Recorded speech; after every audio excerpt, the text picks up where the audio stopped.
Welcome back, members of the league. It is time for your Week 9 recap. So we're going to start off with my team, my shell team, lost this last week. It's no secret it was going to be tough for me this week with no Le'Veon Bell, no Brady, no Gronk, no Jerick McKinnon. And I'd like to give a special shout out and thanks to the Jacksonville Jaguars for deeming it necessary to bench Leonard Fournette for an entire game because he didn't show up for the team photo. Yes, you heard that right. He didn't play because he didn't show up for a picture. So thank you very much, Doug Marrone, for showcasing that you don't belong in the NFL as a head coach because you're a petty dope. The Bills D, I'd also like to give a shout out to you guys. I'm treating you like the Holocaust. Never again. It's never happening again. Never going to play the Bills D again. You guys mark my words. Put up a big fat 0. I hate every single one of you. If this ever gets back to a Bills player, screw you. I hate you guys. Mike Evans and Corey Davis underachieved, but at least Mike Evans showed some fire, showed some passion, and laid out Marshawn Lattimore with a blindside hit. That was a total cheap shot. Thank you for that, Mike Evans. Still, with everything that went wrong for me, it still took a 50-yard touchdown at the end of the half from Tyreek Hill and a defensive touchdown to beat me. So that being said, 2 fluky plays that added about 20-something points to my dad's score. So really, I mean, moving forward, you can't be happy with your team. You really have no shot against my team at full strength if you were to make it to the playoffs.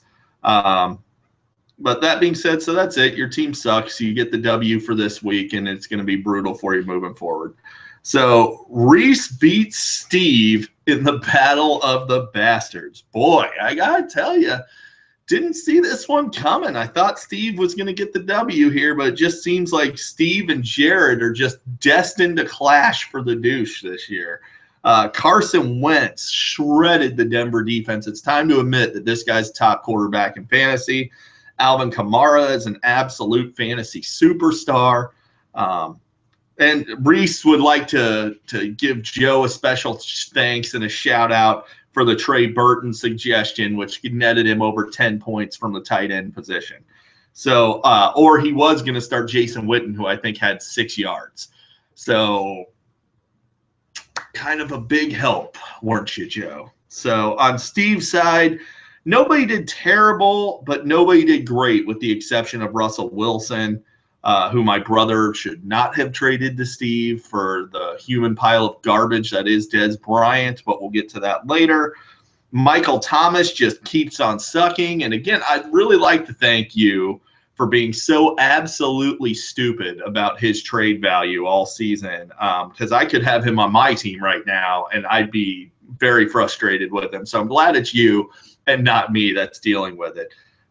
So once again, Steve versus Jared. It's a race for the GD. Speaking of Jared, Follow the Buzzards beats Brooklyn Brawler. So Jason takes down Jared. Congratulations, Jason. And I guess Jared was thinking, whoa, I get the guy for his birthday that has everything. I'll get him a fantasy win. There you go. So Jason's birthday's coming up. Jared decided to go ahead and roll over like he does for just about everybody. Tyrod Taylor was straight fire on Thursday night and kind of set the tone for this whole matchup. Alshon Jeffrey, Evan Ingram, Nuke all did well. On to the negative, though. Joe Mixon looks horrible. And I've said this for a couple weeks now. He doesn't look like he belongs in the NFL at this point. The guy sucks. Terrible running back. And he's not going to help you moving forward. He's a bust, bad pick. Couldn't happen to a better guy, too. Solid effort from Jared, but he seems, just destined to play Steve for the GD. And what do you guys think about? Should I have Steve and Jared, because they're going to finish 9-10.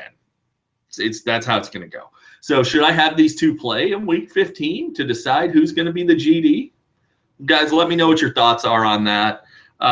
Kenyon Drake is a solid running back, as it turns out. So there's a positive for your team there, Jared. So moving forward, Cheesehead beats John. So Tony Jr. beats John. John punted because he deemed an injured Chris Hogan, Stephon Diggs, who hasn't done anything in 4 or 5 weeks, Keenan Allen, who's vastly underperformed this year, and Derrick Henry, who is a backup, were all too valuable to drop to field a full team. Absolutely stupid management. You could have easily won this game, easily, and you should have. Even still, this game was closer than it should have been. I mean, Tony started Kelvin Benjamin, who was inactive. It was a bold move. Didn't pan out quite very well for him. Dak, Prater, and Houston bailed Tony out. LaShawn McCoy and Dez Bryant continue to underperform. You should have traded Shady after his one big game 2 weeks ago. I expect he's going to continue to struggle. Kareem Hunt from John's side continues to get worse. Hasn't scored now in 6 weeks. And I'm going to go out on a limb and say he doesn't score next week during his bye week. So that will be 7 straight weeks since you've had a touchdown from Kareem Hunt. His bye week couldn't come at a better time, though. In all seriousness, the guy needs to get right. The Chiefs need to start game planning and back in the red zone. So the bye week couldn't have come at a better time for Kareem Hunt. Solid decision trading Tevin Coleman for Deshaun Jackson, then turning around and cutting Deshaun Jackson. Real slick. Not real sure what the thought process is there. John, you're managing your way right out of the playoff hunt. That's all there is to it. You can't afford to punt weeks, man, and this is why. Look at you dropped, I think, to 3rd or 4th, and with another loss, you'll be out of the top 4. So you can't afford to do it. You need to look ahead. You can't just think that. And like I outlined before, you have several guys that I think are candidates for free agency that for some reason you just don't. So moving forward, Gurley's Gone Wild beats OJ's Revenge in a great matchup. Joe versus Kuzi. Blair Walsh and Aaron Jones combined for 1.1 points. This loss is on you, Blair Walsh and Aaron Jones. I think Blair Walsh missed 3 field goals. Wow. I mean, good Lord, talk about bad luck. Marcus Mariota, however, in a very tough matchup against a strong Ravens secondary, put up about 15 fantasy points. He looks like a strong QB option to me moving forward. Now with Delaney Walker and Corey Davis back healthy, he's got some weapons. Devontae Freeman continues to prove that he is nowhere close to even being in the discussion as the top running back in fantasy. He's not even top 10. He's at this point you'd have a hard time making a case that he's top 15 or even top 20. Still waiting on your apology for that stupid overevaluation of him weeks and weeks ago. Julio dropped a slam dunk touchdown, and it was hilarious. He just laid on his face for a few seconds, and he should be ashamed of himself.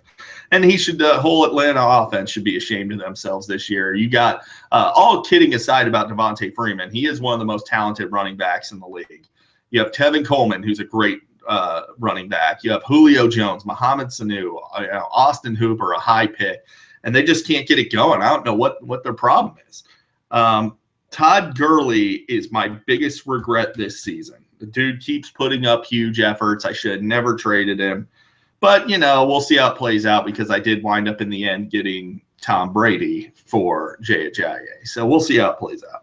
Cameron Brate's going to step up. The Saints' pass D is to be avoided at all costs moving forward. If you have a guy you think, I'm going to start him against the Saints, it's no longer a fluke. Do not play guys against the Saints' pass defense. And it's counterintuitive to what you would think would be the case. But their pass defense is downright dominant, and Marshawn Lattimore eats number 1 wideouts. You don't want any part of that. So that's all I got for you guys, and I will see you guys tomorrow with the preview for Week 10.